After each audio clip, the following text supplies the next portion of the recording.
Hello there, subscribers and friends, and welcome back to the channel. I hope you're having a great 2023 so far. For me, it's been, I guess, pretty fast paced. It went by pretty damn quick. The last 2 weeks has been like a few days. It's just weird how that happens, and you have a new perspective every year. And my thought today was along the lines of how to feel like a happy, productive human being, but particularly a happy male, a man in 2023. Maybe that, you know, uh, title or topic might be controversial to some. When I say how to be a happy man, I'm talking about, your average male who doesn't really know his place in the world, because we all grow up with the same problems, regardless of who we are, regardless of what race we are. Everyone grows up and reaches a point where young men feel like they need a rite of passage, a way to kind of transition to adulthood, and it never really happens. So we end up trying to figure things out for ourselves. And it's especially hard for young men with no fathers. And it's important because society has certain expectations of men. And whether we like it or not, whether people are trying to change it or not, whether, in my generation, we were taught to be more compassionate. And I remember, believe me, I embraced my feminine side. I've always had long hair. I cut it for years. When I was like 19 or something, I cut it. It didn't grow back till about 4 years ago. But my whole teenage years, I had long blonde hair. And I would go to the park. I even wore this long skirt. I would wear skirts and stuff. I dress in ridiculous. It was the 80s, but I did wear a hot pink, like, tank top, the cropped type. You wouldn't believe some of the weird shit that I wore. But it was never about sexuality. It was never about people judging one another. These things have just become an issue with the internet. It wasn't even a big problem, especially not out here in the liberal areas. But anyway, the point being that uh, I was taught to embrace my feminine side, but at the same time, I loved going out with my dad camping, shooting the 303, blasting targets, and I like shooting. I like going out, with 4 by or hiking and doing rough things. I'm a man's man, but I'm totally in touch with that side of myself. So be it, right? Well, as I got older, I realized a lot of other men didn't have that opportunity or never were able to actually embrace that side of themselves. And therefore, it's like such a relief for people when they say, I don't have to be this hardened jerk all the time. I don't have to fit a role, right, as a male. And to the extent of what some people would call toxic masculinity, which I think is a very blanket term these days and tends to really obscure the truth of there are some toxic people, but there are plenty of toxic females as well. There's toxic femininity. And at some point, people have to realize men and women in general are, unique from one another. And so we embrace those different traits. So be it. And we're human beings. We're doing our best. We forget that we're living a short life and that, what we choose to do with our lives is really up to us. And so we get so wrapped up in society's bullshit and what's going on that we forget that the most important thing is to develop who we are as a person. Okay? And I've noticed there's a huge preoccupation with race, gender, sexuality. Uh, it goes nowhere. Okay, even cultural issues, like religion, belief systems, conspiracy theories, whatever it might be. People are using those to sidetrack themselves from actually having to do inner work, development within the self to make a better life for yourself and those around you. Sometimes I realize that I've spent so much time reading and developing on these techniques, and I'm not watching mindless, reality TV, for example. I'm watching a documentary. That's the way I always was when I was younger. I was always interested in information. I like data. And there was a time years ago where data mattered. But now we're so inundated with data that we basically have just shut down. And I feel like a lot of society has just quit learning and giving a shit about the truth. They just claim the truth, and it is what it is. So getting back on track of men and our situation, it's not like you can graduate from college and go out and get a great business degree and make sure you're guaranteed a full-time job and retirement and benefits and all that. We live in a different world, and a lot of younger people have lost hope over that. And I think it's really important. It's if we ignore the upcoming generations, we're going to continue to perpetuate the same problems that we've had. And I've changed my opinion on a lot of these topics. One being, for example, I guess growing up, I was only spanked a few times that I can remember, but I'm sure that I deserved it. And you remember those confrontations. And I always said I'd never spank my kids. Well, the first time they get themselves hurt or almost hurt, and you want to make sure to put that in their brain to never do that again, you might give them a swat on the butt and not think anything of it. Human instinct, but now that's like child abuse, right? It's weird how we've kind of morphed into this very soft society. And so, as I said, when I was younger, men were taught to be a little softer. And I thought, well, let's see how that works. And it backfired. The thing is, you don't have to let go of your soft side or being in touch with your feelings or your emotions, your ideas. You don't have to be afraid to express those. Sure, there may be people who are like, oh, yeah, fuck you, you're a pussy. Don't interact with those people. It's really that simple. Don't surround yourself with people who are shallow and menial and can't talk about real issues, because otherwise you'll just be pulled into their void. They might be talking about politics from one side or another. They might be talking about other people. One of the worst is gossip. Reminds me of that quote. How does it go? Small minds talk about people. Average minds talk about places, and great minds talk about ideas or discuss ideas. I've always thought that was kind of good, in the sense that you will meet people who just always talk about other people. That's like their whole thing, their whole spiel. And this is morphed online into basically what Twitter is, a giant gossip, platform, which amazes me that people really think it's some huge part of, society, that it's going to benefit us, because a lot of people use Twitter, a lot, but a lot don't. Not because it's not useful, or they don't find it useful, but because of what it really is and what it represents, the idea behind how people interact on it. All you have to do is go there and read, and you say, why do I want to be here? This is the most controversial garbage I could immerse myself in. I believe if we, detach ourselves from things like Twitter and also things like the news, which turning off the news could be one of the best things you ever do for yourself. And like anybody who really analyzes it can find out that you don't need to know most of that information, if any of it at all. And anything you might need to know is only on a local news, and you can get all that in a synopsis in the morning, reading it down a list of headlines. That's just how it is. People want the drama. They pretend to be informed. They pretend that they want to know what's going on in the world. But in reality, they just want to hear something that pulls something out of them, pulls those heartstrings, the emotions, or even worse and more common, pulls out that anger, which is what they call rage bait, which is pretty much every fucking headline from here to Kingdom Come. And getting away from it is extremely healthy. So my thing is, I scan the headlines once a day. And mostly I'm looking for science news, things like, was there a solar storm or a CME or anything like that? I'm more interested in like big issues, because all of the little topics that you hear about, some foreign government topples, or there's a war somewhere you've never heard of, these things affect people, yes, but they don't have to affect us, and they never probably will directly affect us. All they do is distract us from working on ourselves and being better people. So instead of arguing online about who's right and who's wrong, let's have a civil discussion about topics.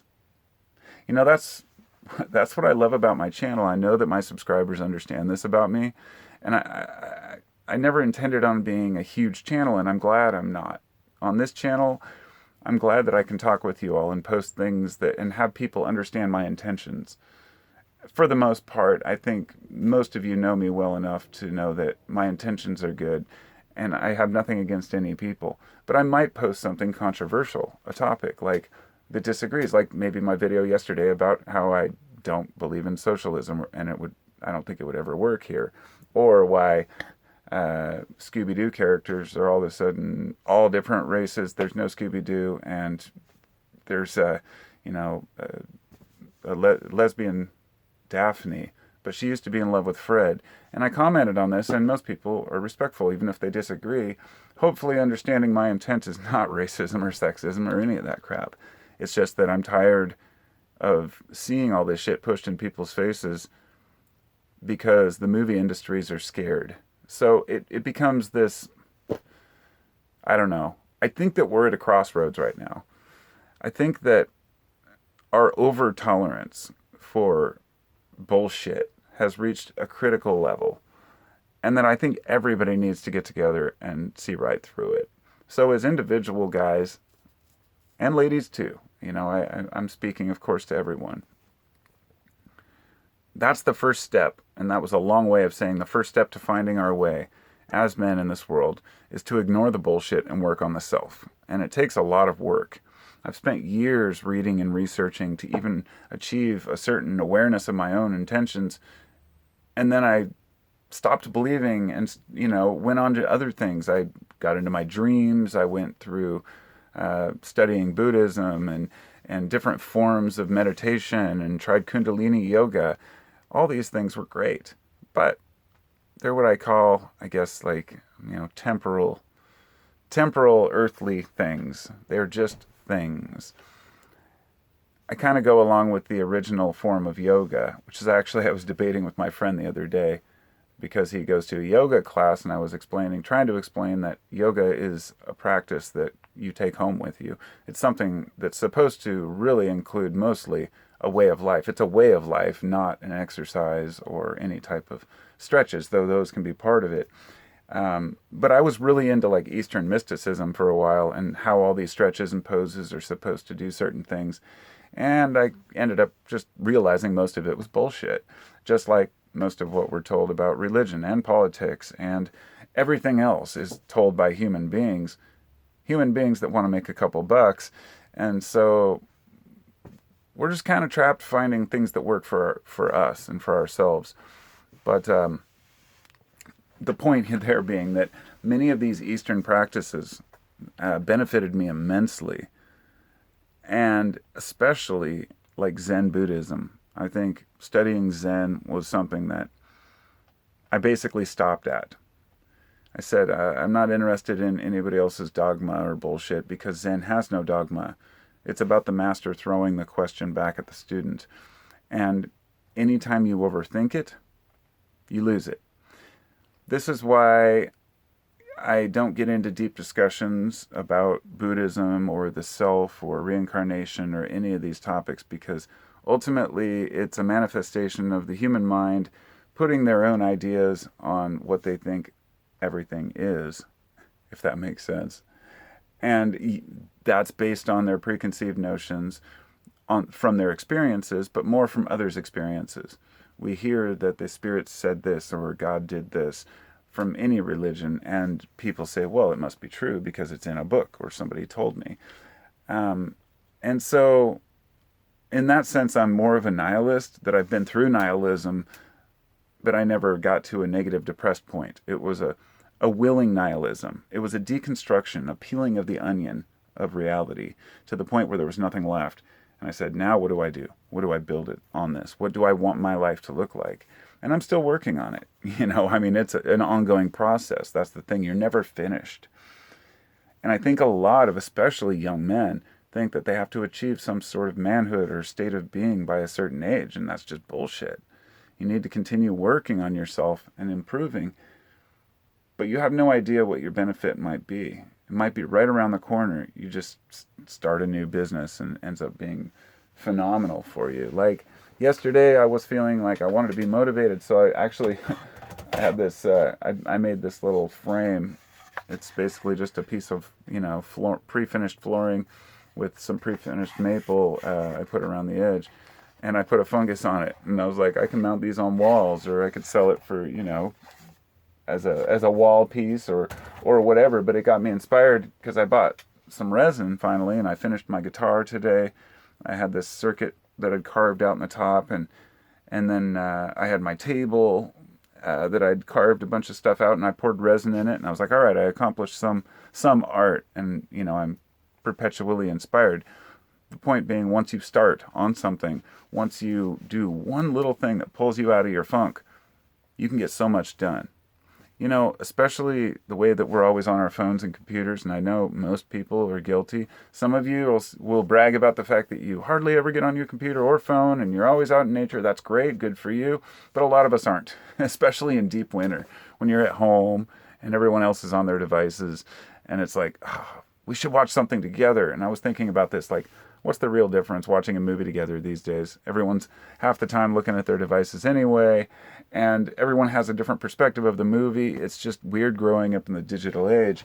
And as a father, to any of the other fathers out there, don't be so hard on yourself when it comes to parenting. Be patient, but be firm. Sometimes I'm too patient. In fact, most of the time. But when I become irritated to the point where I'm firm, my kids, they're shocked that I get that mad. I tell them, just behave, right? I mean, it doesn't work that way. You can't tell your kids to just, do the right thing. Take out the garbage when I tell you. Turn off your computer at a certain time. You can do it, but it's hard as a parent because you want them to have freedom as well. So I guess the little shout out to the dads who have to put up with kids, especially teenage kids, that's a tough one.